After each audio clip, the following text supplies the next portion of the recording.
저 요즘 갑자기 좀 늙은 것 같아요. 사진 찍어보니까 얼굴이 확 달라진 느낌이 좀 있고요. 눈 밑도 좀 꺼진 것 같고 피부도 처진 것 같고 운동하고 난 뒤에 회복도 잘 안 되는 것 같고. 자, 그런데 사람들은 저 조금씩 늙었어요가 아니고 왜 갑자기 늙었다라고 느낄까요? 최근에 한 연구를 보면 2019년도에는 34세, 60세, 78세, 그리고 2024년도에는 44세와 60세, 우리 몸속에 수많은 분자가 특정 연령대에서 한꺼번에 크게 변하는 현상이 발견됐습니다. 인간은 평생 3번 확 늙는다. 몇 년 뒤에는 아니다, 2번이다, 2번만 확 늙는다.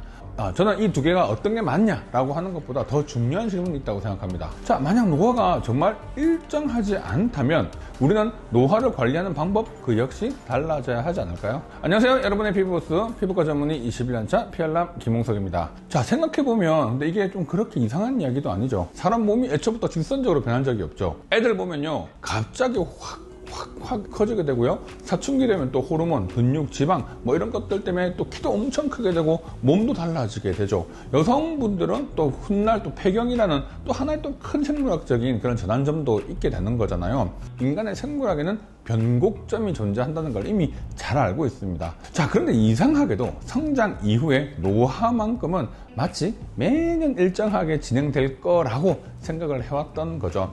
그리고 인간의 수명에도 비슷한 오해가 있거든요. 옛날 사람들은 평균 수명이 30살, 40살 정도? 그 정도쯤이었고요. 40살쯤 되면 노인이었다라고 생각하기 쉬워졌죠. 하지만 그렇다고 인간의 몸이 40살이면 수명을 다하도록 만들어졌다는 것은 아니었죠. 사냥을 하고 채집하는 사회 자료를 보면요, 초기에 높은 사망 위험을 지나 60대, 70대까지 살아가는 사람들도 꽤 있었습니다. 즉, 인간에게 긴 삶을 살아가는 잠재력은 오래전부터 있었지만 현대에 와서 훨씬 많은 사람들이 생애 후반부까지 그 삶을 쭉 지속해 나가는 거죠. 자, 그러면 질문이 한 개 생깁니다. 긴 시간을 살아가는 동안 우리 몸은 왜 영원히 완벽하게 수리되지 않을까요? 진화생물학적에는 여러 설명이 있는데요. 그중 하나가 Disposable Soma Theory, 생명체가 사용할 수 있는 자원은 무한하지 않다는 거죠.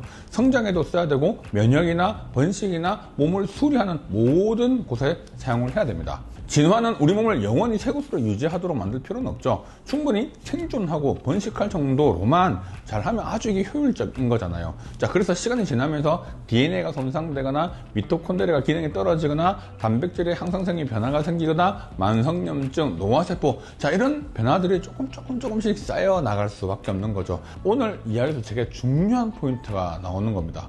손상이 쌓이는 속도와 우리가 그것을 느끼는 속도는 같지 않을 수 있다는 거죠. 5년 전 사진을 탁 꺼내서 한번 보세요.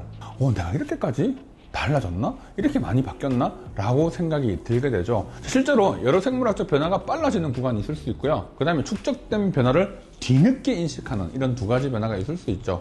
자, 2024년 생물학적 변화가 빨라지는 가능성을 좀 더 자세히 들어본 연구가 나옵니다. 참가자는 108명. 자, 앞선 연구보다 훨씬 수는 적죠. 근데 이 사람들을 반복해서 측정했어요. 단백질 하나만 본 것이 아니라 RNA나 지방, 대사산물, 사이토카인, 아주 광범위하게 동시적으로 데이터를 함께 봤죠. 자, 그런데 이때는 큰 변화가 2번 딱 확인이 됐습니다. 바로 44세 전후와 60세 전후. 자, 그러면 좀 이상하죠. 그 첫 번째 연구는 34, 60, 78. 두 번째는 44, 60. 자, 둘 중 하나가 틀린 걸까요? 사실 틀렸다고 이야기하기 어렵죠. 측정한 게 다르고 사람도 다르고 분석법도 다르죠. 재밌는 거는 이 둘 다 노화가 일직선으로 가는 선형이 아니라 비선형적이라는 것과 두 연구에서 공통적으로 60세 전후 때 변화가 반복된 거죠. 40대 중반에는 지질대사라든지 심혈관계가 관련된 분자, 알코올 이런 것들이 모두 두드러지게 나타나게 됐고요. 60세 전후에는 면역 조절이나 탄수화물 대사, 신장 기능과 관련된 변화가 더 크게 나타나게 되었습니다. 자, 그렇다고 해서 44세부터 수리 안 받거나 60대부터 면역이 떨어진다 이런 이야기는 아니고요. 중요한 것은 자, 우리 몸 전체는 마치 갑자기 단계 하나를 퉁 하고 떨어진 것처럼 느껴질 수도 있지만 자, 모든 것이 동시에 같은 속도로 늘는 게 아니고 각각의 장기별로 각각의 그 상태가 다 다르게 변화가 된다는 겁니다. 자, 나는 그러면 이제 43살이니까 내년에 확 늙는구나? 이거는 아니죠. 몸이 겉으로 멀쩡해도요, 안에는 변화가 계속해서 진행되고 있기 때문에 우리는 보통 건강이 문제가 생기고 나면 관리를 하잖아요. 혈당 올라가면 식단 바꾸고, 근육 빠지면 그때 운동하고, 피부가 늘어지면 그때부터 관리를 하다 보니까, 그래서 노화가 비선형적인 반응이라면 이런 접근법은 조금 달라져야 되지 않나 생각합니다. 자, 중요한 것은 파도가 온 다음 복구하는 게 아니고요, 파도가 오기 전 이를 얼마나 잘 버틸 수 있는 몸을 만들어 두나가 훨씬 더 중요한 부분인 거죠. 자, 피부에서도 우리는 자주 결과만 보죠. 주름이 생기고 처지고 탄력이 없어졌다. 그러니까 당연히 콜라겐이 줄어서 그렇다. 뭐 맞죠. 하지만 실제 피부는 그보다 훨씬 더 복잡한 그런 패턴들을 보이죠. 콜라겐도 문제가 되고 그 주위에 있는 ECM 구조가 흐트러지고 피부 섬유화 세포가 만들어내는 그런 장력도 떨어지게 되면서 기능도 떨어지게 되고 노화도 진행되고, 고령자의 피부에서도 ECM의 물리적인 지지 환경을 좀 개선해주면 피부 섬유화 세포가 다시 정상화되고 콜라겐 합성도 늘어나는 논문들도 지금 나오고 있잖아요. 자, 저는 이게 되게 중요하다고 생각을 하는 겁니다. 늙은 피부는 끝난 피부가 아니고요, 반응하는 능력이 좀 떨어진 피부인 거죠. 자, 그러면 피부과 전문의인 제 입장에서는 이런 질문을 해보고 싶습니다. 왜 시술을 할까요? 자, 과거에 우리가 미용 치료는 상당히 좀 명확했죠. 꺼지면 채우고, 처지면 당기고, 주름이 생기면 펴주고, 색소가 생기면 없앴습니다. 자, 이미 나타난 현상, 즉 결과를 해결하는 치료 쪽에 훨씬 더 가까웠죠. 자, 그런데 요즘은 그 관점이 조금씩 달라지고 있는 거죠.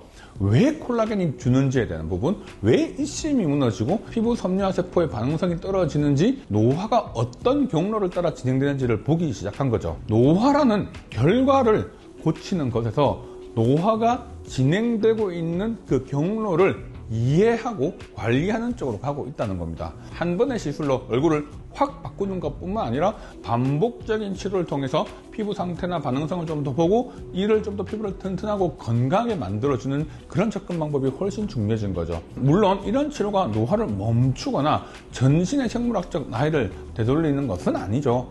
핵심은 한 번 크게 확 바꿔서 변화를 주는 게 아니라 계속해서 그 힘을 키워나가면서 이 반응성과 회복력을 오래 유지하게끔 하려고 하는 거죠.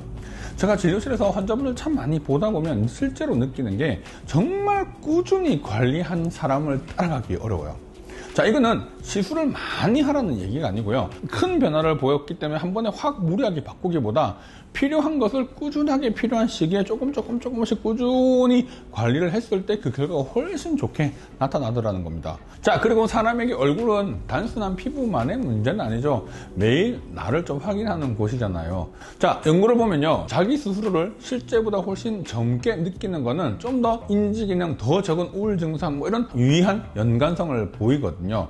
자, 진료실에서 저는 그대로인 것 같은데 거울 속에 제가 너무 늙어 보여요 라는 말을 듣게 되면, 어쩌면 미용 치료가 할 수 있는 말 중 하나는 시간을 지우는 게 아니라 내가 느끼는 나와 거울 속의 나 사이의 간격을 좀 더 줄여주는 것일지도 모르겠습니다. 자, 우리는 건강도 피부도 보통 문제가 눈에 보인 뒤에 뭔가 해결을 하려고 하지만, 이런 노화의 진행 상태를 좀 잘 이해하기 시작하면 질문 좀 달라질 수 있죠. 어떻게 다시 나를 젊게 만들까가 아니라 어떻게 하면 앞으로도 더 잘 반응하고 더 잘 회복할 수 있게 할 수 있을까 라는 쪽으로 바뀌게 되는 겁니다. 우리가 결국 다음 파도를 맞기 전에 그 몸 상태를 잘 만들어 두면 그걸 아주 스무스하게 잘 넘어갈 수 있는 거죠. 잘 늙는다는 거는 젊음을 붙잡고 버티는 일이 아니라 오늘의 나를 조금씩 돌보면서 미래 나한테 좀 더 좋은 몸을 건네주는 일일지도 모릅니다.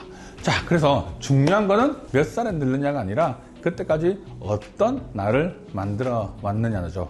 자, 여러분들도 좀 더 이런 관점에서 평소에 나를 잘 가꾸고 신경을 쓴다면 미래 나한테 훨씬 더 건강한 내 모습을 보여줄 수 있을 거라 생각하고, 오늘 이 노화에 대한 흐름에 대한 이야기를 한번 고민해 보셨으면 좋겠습니다. 닥터피알람 김홍석이었습니다.